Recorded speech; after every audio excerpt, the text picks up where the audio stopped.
Hi everyone, it's Danny from Orchid Nature. So I want to show you something really interesting today.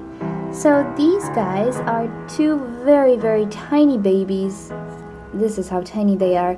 That got broken off from the anosmos Dendrobium that I had. I repotted it, and these guys were forming on this super thin pseudobulb, which got very dehydrated because the other orchid actually lost all its roots because of sphagnum moss and so on. Anyway, so these guys were attached to that. I'm not kidding. It was 2 millimeters wide, that cane. And yeah, I broke off the cane, unfortunately. All the roots were dead. It was just clinging to the mother plant, and I broke it, and I was wondering what to do with them now. They actually had about 1 or 2 roots which were half a centimeter long. So what I decided to do is put some sphagnum moss in this little cup. It's just so tiny. And stick them in here, just like that. And it's been about 3 weeks, I would say, since I did this. And look how beautiful they look, actually.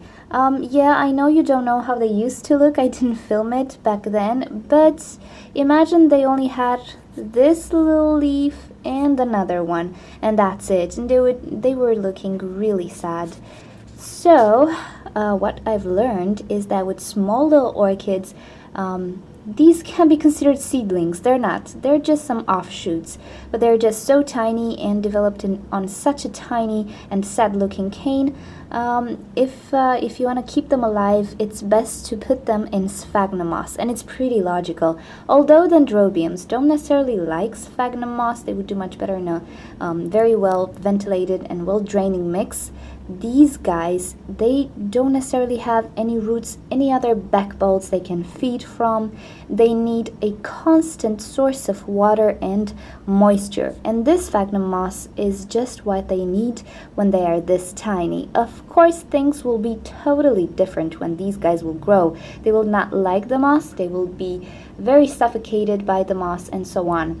Anyway, I am really careful to keep it as airy as I can. And I will just try to show you the little roots they have right now. This is all they have, and they have grown actually. So let me try to place this back like it was. The moss is just so flimsy in there that there's really no danger. I'm gonna properly arrange it. But yeah, funny thing, sphagnum moss is wonderful for seedlings and small little plantlets like that.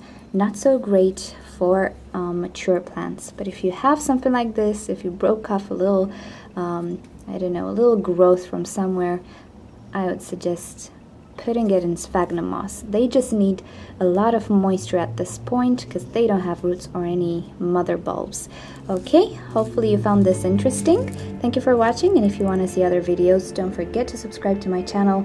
Leave me your questions and suggestions in a comment below, and also visit orchidnature.com if you just want to share your orchid stories with us and yeah, learn from our community. I'll see you next time. Bye!